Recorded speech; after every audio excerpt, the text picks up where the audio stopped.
दोस्तों, मैं अपने कुछ वीडियोस के अंत में आप लोगों को बताता आ रहा हूँ कि मैं एक ऐसे खौफनाक आदमखोर तेंदुए के बारे में बताने वाला हूँ जो इतना शातिर और फुर्तीला था कि पलक झपकते ही इंसान को गायब कर देता था।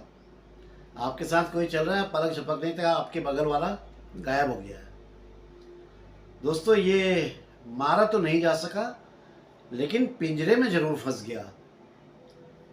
इस तेंदुए के बारे में सम्माननीय डॉक्टर अख्तर अली जी ने अपनी किताब दुगड्डा का आदमखोर में विस्तार से बताया है। मैं उसी किताब के आधार पर इस घटनाक्रम को आप लोगों के सामने ला रहा हूँ, आप लोगों को सुनाने जा रहा हूँ और उम्मीद करता हूँ कि आप लोग पसंद करेंगे इस पूरी कहानी को। दोस्तों, वन्य जीव परिरक्षण संगठन के सरकारी रिकॉर्ड में ये पहला आदमखोर तेंदुआ था जो जिंदा पकड़ा गया। डॉक्टर साहब के अनुसार ये दिनांक 23 जनवरी 1977 से लेके 28 मार्च 1978 तक इसने गढ़वाल में 15 इंसानों को मारकर खा लिया था और 13 लोगों को भयानक रूप से घायल कर चुका था। दोस्तों, इसकी जो टेरिटरी थी वो करीब 500 स्क्वायर माइल्स तक थी, मतलब 500 वर्ग मील तक फैली हुई थी, जिसमें इसने आतंक का वो तांडव मचाया जिसे सोचकर ही स्थानीय लोग डर से थर्रा उठते थे। डर की स्थिति ये थी कि कोई भी इंसान अपनी जिंदगी को लेकर आश्वस्त नहीं रह गया था। उसे कोई भरोसा नहीं था कि कब कौन सा दिन मेरी जिंदगी का अंतिम दिन है। लोग शाम होते ही अपने घरों के अंदर दुबक जाते थे, अच्छी तरह से लॉक वॉक कर लेते थे ताकि जान बचे। ये गुलदार बहुत ही चालाकी, काइयापन और अत्यधिक सक्रियता के कारण उस समय का जो सूचना तंत्र थे, जैसे अखबार है या रेडियो है, तो उनके माध्यम से पूरे वर्ल्ड में अपनी धमक जो होती है, अपनी हनक, वो पहुंचा रहा था। देश विदेश के कई शिकारी इसे मारने के लिए आए कि इसे मार देंगे, आए तो जरूर, मगर कोई भी इसे मार नहीं सका, कोई सफल नहीं हुआ अपने अभियान में। लेकिन 6 अप्रैल 1978 को वो शुभ दिन आ गया जब ये अपना वन्य जीव प्रतिपालन विभाग वालों ने इसे पिंजरे के अंदर बंद कर लिया। उसके कर्मचारी इसे बंद करने में सफल हो गए, यानी कि यह अरेस्ट हो गया, पिंजरे में बंद हो गया। पूरे वर्ल्ड की हिस्ट्री में ये पहला जीवित पकड़ा गया आदमखोर बाघ या तेंदुआ था, यानी कि या न टाइगर न लेपर्ड। आदमखोर इससे पहले कभी पकड़ा नहीं गया था, सिर्फ शूट किए गए थे। दोस्तों, इस सीरीज में मैं आपको दुगट्टा के जो आदमखोर बाघ की इसकी पूरी कहानी सुनाऊंगा, जैसा कि डॉक्टर साहब ने, डॉक्टर अख्तर अली साहब ने बताई है। और एक बात और दोस्तों, मैं इस कहानी में बार बार बाघ शब्द का प्रयोग करूंगा। आप लोग समझ जाइएगा कि मेरा इशारा, जिसे हिंदी में तेंदुआ, उर्दू या अरबी में गुलदार और इंग्लिश में लापर्ड बोलते हैं, उसी के लिए है। ये आप समझ जाइएगा। मैं बाघ शब्द बोलूँगा क्योंकि हमारे पहाड़ में बाघ ही बोला जाता है। दोस्तों, डॉक्टर साहब इस बाघ के बारे में, या कहिए कि इस बाघ के तथ्यों की जानकारी के लिए जंगलों से जंगल, गांव से गांव, पहाड़ों के तंग घुमावदार रास्तों में, कहीं खड़ी चढ़ाई तो कभी तीव्र ढाल, ऐसे में अकेले ही असमय भटक रहे होते थे, मतलब इधर उधर जाते रहते थे इस बाघ की वजह से। तब इनकी वाइफ फातिमा जी और इनका बेटा मोहम्मद अली अल्लाह से इनकी सलामती की दुआएं करते थे। और डॉक्टर साहब भी इस बात को स्वीकार करते हैं कि उन लोगों की दुआओं का ही असर था कि ये अपने इस कार्य को सकुशल रहकर संपन्न कर पाए, सिर्फ उनकी दुआओं के कारण।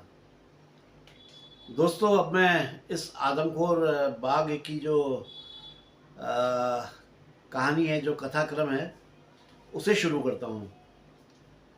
इसकी जो शुरुआत है वो गिंधी का कौतिक से होती है। उत्तराखंड के गढ़वाल में एक कस्बा है दुगड्डा, और यहाँ से 9 किलोमीटर दूर डाडा मंडी नामक एक जगह और है। और इस डाडा मंडी में हर साल मकर संक्रांति के दिन एक मेला लगता है, और इस मेले को स्थानीय भाषा में गिंदी का कौथिक कहते हैं। दोस्तों, उत्तराखंड में मेले को कौथिक कहा जाता है। मतलब मेला है तो कौथिक, जो लोकल लैंग्वेज है उससे हम लोग कौथिक कहते हैं। तो आप समझ गए होंगे, गिंदी का कौथिक।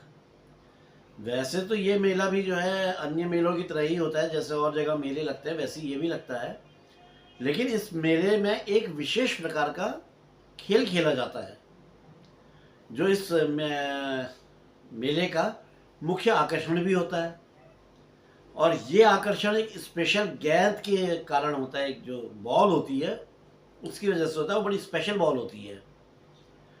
ये खेल जो है ये एक लंदूरी नदी वहाँ पे जो बहती है उसके तट पर होता है, लंदूरी नदी के तट पर। और ये खेल एक तरह का जो है दो दलों के बीच स्पर्धा, मतलब कंपटीशन का होता है। नदी के दाईं तट के सारे गांव के लोग भटपुड़ी दल के सदस्य माने जाते हैं, और बाईं तरफ के जितने गांव हैं वहाँ के लोग लंगूरी दल के सदस्य होते हैं। दोनों दलों के लोग ढोल ताशे नगाड़े और ये सब बजाते हुए, इसकी आवाज़ में नाचते गाते अपने झंडे को फहराते हुए जो प्री डिसाइडेड जगह होती है जहाँ पे खेल होना है वहाँ पर पहुँचते हैं, क्योंकि वो जगह पहले से तय हो जाती है कि इस जगह पे खेल खेला जाएगा। तो अपने अपने दल जो है खूब नाचते गाते ढोल बजाते आते हैं।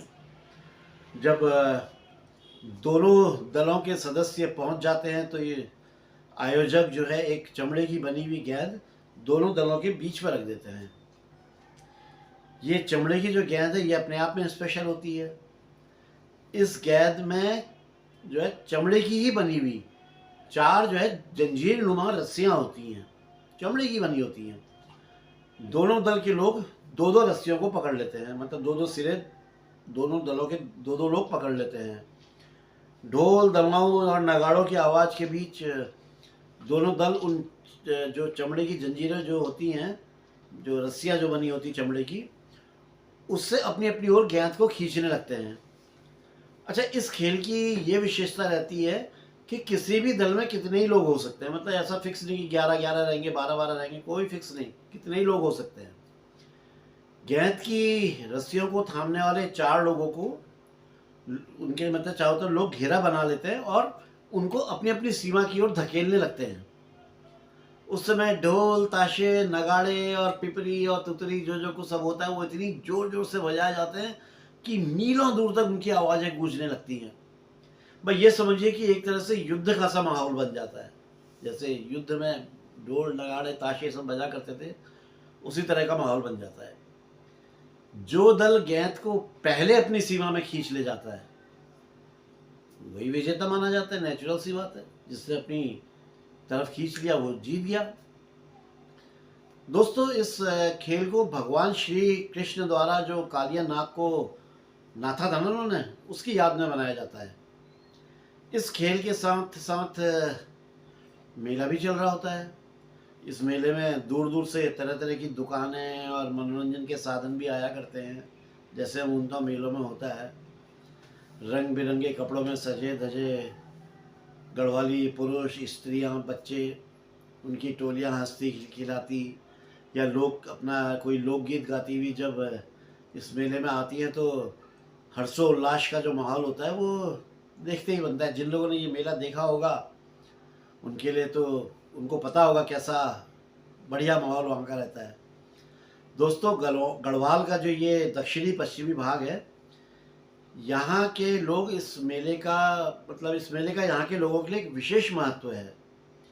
गढ़वाल में खेती और रोजगार दोनों की बहुत कमी है। पहाड़ में कमी है उत्तराखंड में, इसलिए यहाँ के निवासी बड़ी संख्या में भारी संख्या में बाहरी शहरों में नौकरी करने चले जाते हैं, देश विदेश में नौकरी करने चले जाते हैं। और उनके द्वारा जो अपने घरों को मनी ऑर्डर वगैरह भेजा जाता है उसी से परिवार का खर्चा चलता है, भरण पोषण वगैरह जो होता है वो सब उसी मनी ऑर्डर के भरोसे होता है। जो लोग घर से दूर नौकरी के लिए चले जाते हैं, उनकी पूरी कोशिश यही रहती है कि भाई मकर संक्रांति के दिन वो अपने गांव में हों और डाडा मंडी का जो ये गिंदी का कौथिक है, इसमें आएँ, इसमें भाग लें और अपने मित्रों से, अपने सगे संबंधियों से, अपने रिश्तेदारों से, जान पहचान वालों से सबसे साल में एक बार मुलाकात कर सकें। हमारे डॉक्टर साहब भी एक ऊंचे से स्थान पर खड़े होकर मेले को देख रहे थे कि अचानक किसी ने इनके कंधे पे अपना हाथ रखकर इन्हें हिलाया। इन्होंने मुड़कर देखा। अब उनका जो होता है, तो इनके सहयोगी अध्यापक चंद्रमणि कुकरेती जी अपने बच्चों के साथ आए हुए थे। दोनों ने आपस में हाथ मिलाया और हाथ मिलाते हुए कुकरेती जी बोले, अरे गुरुजी, यहाँ अकेले में क्यों खड़े हो, चलो मेला घूम लिया जाए। अब ये दोनों लोग और बच्चे जो है मेले में घूमने लगे। तब जैसा होता है वैसे ही सब पहाड़ी मेला, ऐसे सीढ़ीदार खेतों में दुकानें लगी होती हैं, कहीं नीचे जाना, कहीं ऊपर चढ़ना, तो यही सब रहता है। अच्छा, 2 बजे के आसपास ढोल और जो नगाड़ों की आवाज़ थी वो तेज होती चली गई। अब ये क्लियर हो गया था कि अब खेल शुरू हो गया है। भटपुड़ी और लंगूरी दोनों दल अपनी पूरी ताकत लगा के, अपनी शक्ति लगाकर गेंद को अपनी ओर खींचने की कोशिश में लगे हुए थे। कभी वो खींच रहे, कभी ये खींच रहे, कभी वो, कभी ये। तो ये सब चलते चलते जो है, मतलब ये समझिए कि करीब 2.5 घंटे की ज़बरदस्त खींचातानी के बाद भटपुड़ी वाले जो थे ये गेंद को अपने पाले में ले जाने में सफल हो गए और विजयी घोषित कर दिए गए। अब विजयी दल भाई अपनी ढोल दमाओं की आवाज़ पर नाचता गाता अपना एक्साइटमेंट, अपनी प्रसन्नता को प्रकट करता हुआ जो है मेले का चक्कर लगाने का, अपना वही जो भी इनाम था उसको, ट्रॉफी को हाथ में लिए हुए पूरा जो है चक्कर लगाने लगे। अपना ढोल नगाड़े, नाच गाना, सब हा हा ही का माहौल। खेल खत्म होते ही लोग बाग भी जो आए थे वो अब खेल छोड़ के जो है ख़रीदारी करने के लिए दुकानों में जाने लगे। कोई चाट की दुकान में, कोई चाय की दुकान में, कोई कपड़े, कोई खिलौने, कुछ तरह तरह के होते ही हैं। चंद्रमणि कुकरेती जी ने बच्चों के लिए खिलौने जो टॉयज थे वो खरीदने थे, तो डॉक्टर साहब उन्हें एक दुकान में लेके गए। तो उन्होंने, कुकरेती जी ने बच्चों से पूछा कि भाई कौन से खिलौने लेने हैं, ले लो। बड़े बच्चे जो थे बड़ी क्यूरियसिटी के साथ अपने लिए खिलौने पसंद करने लगे। कुकरेती जी के साथ उनके भाई के बच्चे भी थे। इनके जो भाई थे वो मध्य प्रदेश में पुलिस में थे और इस बार मकर संक्रांति के दिन आ नहीं पाए थे, तो उनके बच्चे इनके साथ आए थे। तो बोले, अरे अन्नू बता बेटा क्या लेगा तू, बच्चे से पूछा। तो उस बच्चे ने एक मिट्टी का बना हुआ सिपाही जो था उसकी तरफ इशारा करके बोला कि मैं ये लूँगा, क्योंकि उसके पिताजी पुलिस वाले थे, तो उसे उनकी वो पसंद आया, खिलौना ले लिया। फिर उन्होंने बच्ची से पूछा, अरे प्रसन्ना बेटा तू क्या लेगी। बच्ची का नाम प्रसन्ना था। प्रसन्ना ने एक गुड़िया पसंद कर ली और साथ ही एक शेर भी लेने के लिए जिद करने लगी कि मेरे को शेर भी चाहिए। तो प्रसन्ना के 2 खिलौने खरीदने के बाद उसके भाई अन्नू को भी कहाँ रुकना था, तो बोला मैं भी एक और लूँगा। उसने भी जो है एक तोता अपने लिए खरीदवा लिया। अब अपनी अपनी पसंद के खिलौने पाकर बच्चे बड़े खुश थे। इसके बाद कुकरेती जी ने जो और बच्चे थे उनको भी खिलौने वगैरह दिलवा दिए। फिर अपना अन्य ख़रीदारी करने के बाद कुकरेती जी और डॉक्टर साहब एक दूसरे को बाय बाय बोला और अपने अपने घरों की ओर चले गए। अब भाई क्या, मेला ख़त्म, अपना जाओ घरों को। चंद्रमणि कुकरेती जी अजमेर वल्लापट्टी के गांव मुनि पुजारी के रहने वाले थे।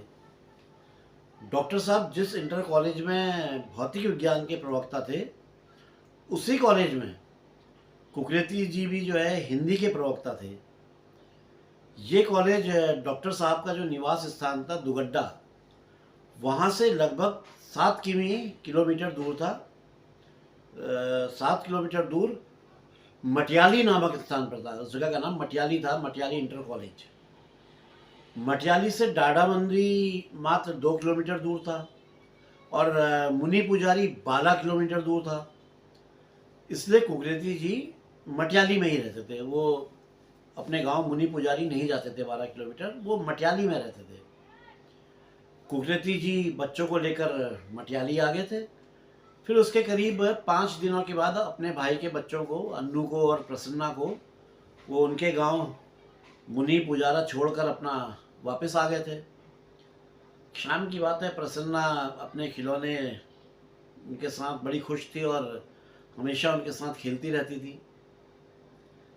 23 जनवरी सन 1977 की एक रात ये बच्ची, ये प्रसन्ना, उसका भाई अन्नू और एक कज़न, उसका भाई चाचा का लड़का देवी प्रसाद, वही नीचे ग्राउंड फ्लोर में एक कमरे में बैठे थे। दोनों भाई कमरे के एक कोने में बैठकर अपने स्कूल का काम कर रहे थे, पढ़ाई वगैरह कर रहे थे। और वो बच्ची प्रसन्ना अपने खिलौने के साथ खेल रही थी। वो बार बार शेर के सामने गुड़िया को रखती और बोलती, ले शेर ले, खा ले इसको। ये ना, ये मेरा कहना नहीं मानती है ये गुड़िया, ले तू खा जाए इसको, लो खा इसको, खा खा ले। और ऐसा बोलते बोलते उसने शेर को गुड़िया के ऊपर रख दिया। फिर खड़ी हो गई और ज़ोर ज़ोर से ताली बजाने लगी और उछलने लगी, जैसे बच्चों की होती है एक कि ओ शेर खा गया शेर, मेरी गुड़िया को शेर खा गया। बच्चों का खेल वो इस तरह से खेल रही थी। और बच्ची का ये खेल उसके भाई को, अन्नू को, बिल्कुल अच्छा नहीं लग रहा था। तो भाई बहनों में जैसा होता है, बोला ऐसे ही उससे भी बोला अपनी बहन से, कैसा गंदा खेल खेलती है रे तू, हर टाइम गुड़िया को जो है बार बार जो है वो शेर को खिला देती है, इतना गंदा खेल है तेरा ये। तो प्रसन्ना भी तुनक कर बोली, शेर गुड़िया को नहीं खाएगा तो किसे खाएगा, तुझे खाएगा क्या। तो ये सुन के अन्नू को गुस्सा आया, वो इसको मारने के लिए ऐसे ही उठने लगा। तो इतने में जो है इनकी लड़ने की आवाज़ सुनकर जो है अंदर जो कमरा था वहाँ पे इनकी माँ जो है खाना बना रही थी। इनकी माँ भुवना देवी, उन्होंने आवाज़ दे दी कि अरे बच्चों लड़ो मत, आओ आओ चलो आओ, खाना खाने के लिए आ जाओ, खाना बन गया है, आओ चलो सब लोग आओ खाना खाओ। अब प्रसन्ना ने अपने खिलौने एक जगह संभाले और अपनी माँ के पास पहुँच गई। अब अन्नू और देवी प्रसाद, इन्होंने भी अपने अपने बस्ते संभाले, किताबें किताबें रखी और उसके बाद आ गए। भुवना देवी ने तीनों बच्चों को बड़े प्यार से खाना वाना खिलाया। एक माँ कैसे अपने बच्चों को खाना खिलाती है, तो बताने लायक कुछ है ही नहीं उसमें। उन्होंने खाना वाना खिलाया। अच्छा, उस दिन घर के बाहर बहुत घना अंधेरा था और शाम से ही रुक रुक कर बारिश हो रही थी। बीच बीच में हवा के तेज झोंके भी चल रहे थे। रह रह कर जो है बिजली भी गड़गड़ा कर रही थी और चमक रही थी। अच्छा, हवा के झोंके जो थे उनसे बांज हो गया, खड़ेक हो गया और काफल हो गया, इनके पेड़ भी जो है पूरा पूरा ऐसे ऐसे झूल रहे थे। उनके पत्तों की जो सरसराहट, जो आवाज़ थी, वो इनके कमरे के अंदर तक सुनाई पड़ रही थी। ये पता चल रहा था कि बाहर मौसम ख़राब नहीं, बहुत ज़्यादा ख़राब है। तीनों बच्चों को भोजन कराने के बाद भुवना देवी, उन्होंने भी अपना खाना खाया और जो बर्तन वर्तन धोना, किचन का तांजा पांजा करना, साफ़ सफाई करना, मतलब अपने जो भी सारे काम थे, उन सारे कामों को निपटाकर बच्चों को सोने के लिए ऊपर मंजिल में चलने के लिए कहने लगी। और अब अन्नू, देवी प्रसाद, प्रसन्ना और भुवना देवी चारों लोग कमरे से बाहर आ गए। भुवना देवी नीचे का कमरा लॉक करने के लिए रुक गई और तीनों बच्चे ऊपर जाने वाला जो जीना था उसकी तरफ बढ़ गए। अन्नू सबसे आगे चल रहा था। उसके हाथ में जलती हुई लालटेन थी, वो चिमनी जिसको बोलते हैं।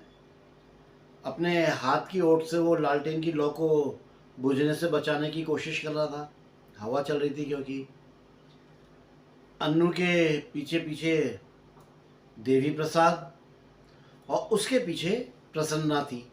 तीनों लोग सीढ़ी में चढ़ रहे थे। जितनी देर में भुवना देवी कमरा बंद करके जीने में पहुंची, सीढ़ियों में पहुंची, उतनी देर में अन्नू और देवी प्रसाद जीने के ऊपरी छोर में पहुंच चुके थे। प्रसन्ना जो है अभी आधी सीढ़ी ही चढ़ पाई थी, वो आधे में ही थी। तभी अचानक हवा का एक बड़ा तेज झोंका आया और जो अन्नू के हाथ में जो उसे चिमनी पकड़ रखी थी या जो लालटेन उसने पकड़ रखी थी वो बुझ गई। और उसी समय जैसे ही वो बुझी, उसी समय सीढ़ियों में से किसी के गिरने की आवाज़ आई। कोई चीज़, जैसे कोई भारी वजनी चीज़ के गिरने की आवाज़ आई। अरे क्या हुआ, कौन गिरा? ये भुवना देवी एकदम से घबरा कर पूछा उन्होंने। अरे क्या हुआ, कौन गिरा? अरे किसको चोट तो नहीं लगी? एक जो फीलिंग आती है उस टाइम। अच्छा, वो जो गिरने की आवाज़ आई थी उसके बाद उन्होंने कोई दूसरी आवाज़ नहीं सुनी। अच्छा, कोई दूसरी आवाज़ नहीं सुनी तो वो थोड़ा घबरा गई। अगर कोई बच्चा सीढ़ियों से फिसलकर नीचे गिरा है तो उसके रोने या उठकर खड़े होने की आवाज़ या कोई आहट तो होनी चाहिए थी, लेकिन कुछ भी नहीं। एकदम से सन्नाटा कैसे हो गया है? वो यही सब, मतलब वो इस चीज़ को समझ नहीं पा रही थी। अन्नू के हाथ की लालटेन बुझ जाने के कारण इतना अंधेरा हो गया था कि कुछ भी देख पाना संभव नहीं था, कुछ भी नहीं दिखाई पड़ रहा था।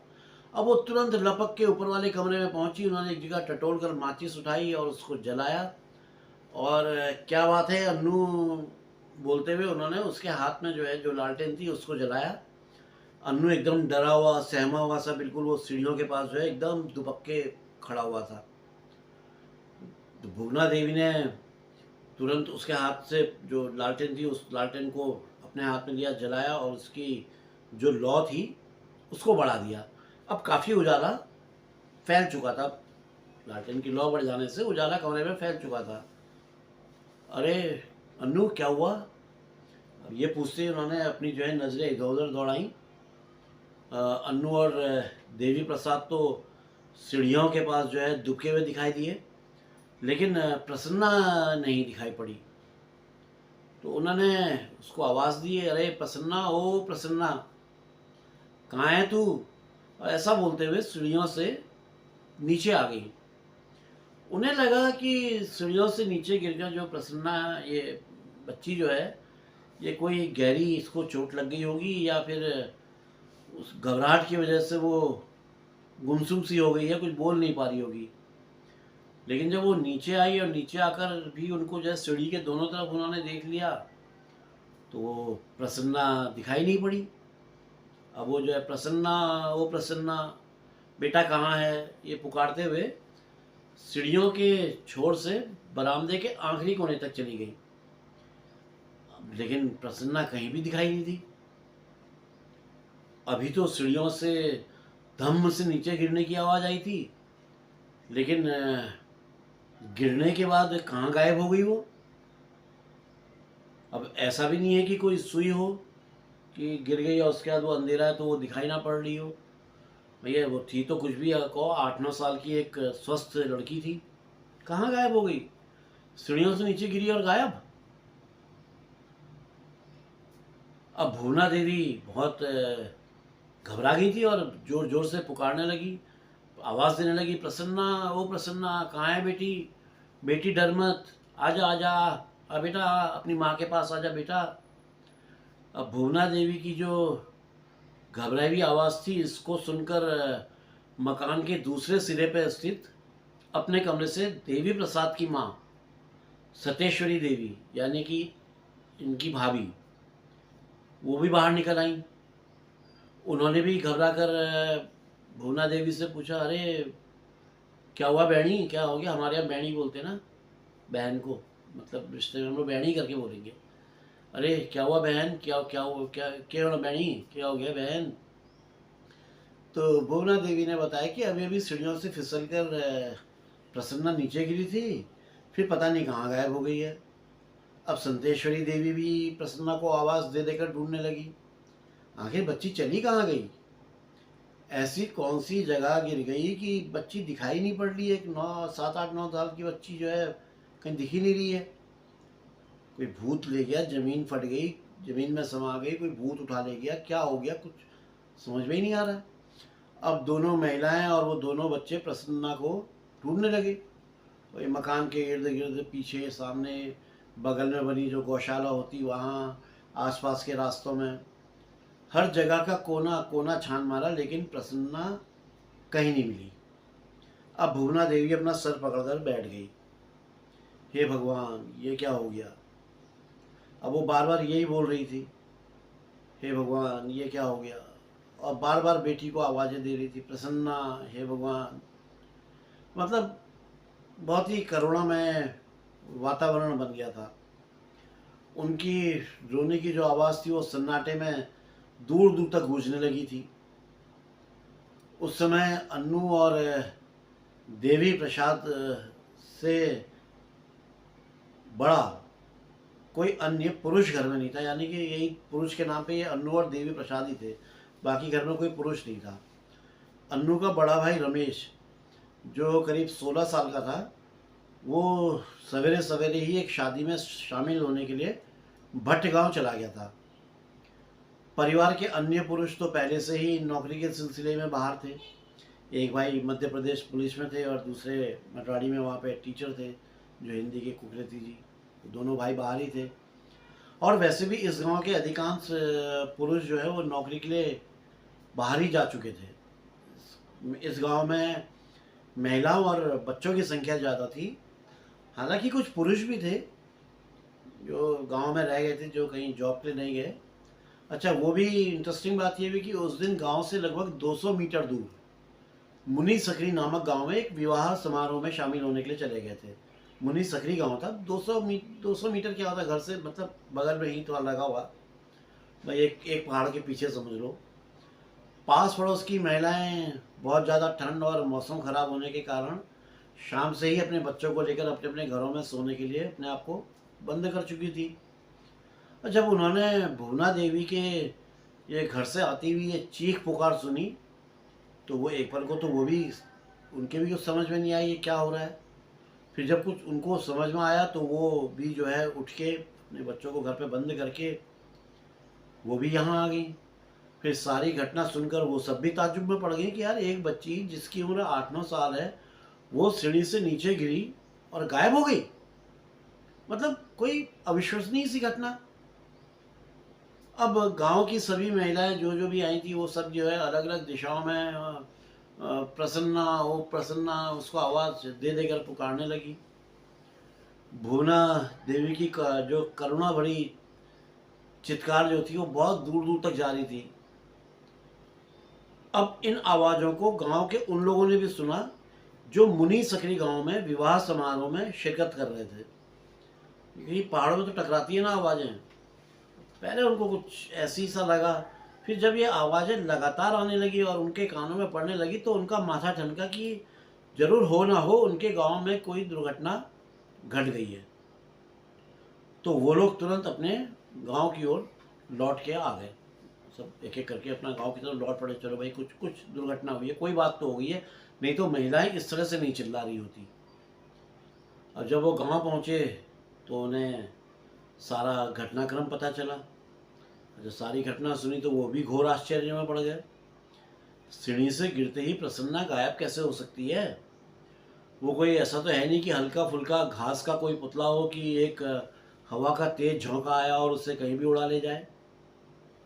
अब जो ये पुरुष जो आ गया था, ये वर्ग भी जो है अब प्रसन्ना की तलाश में लग गया।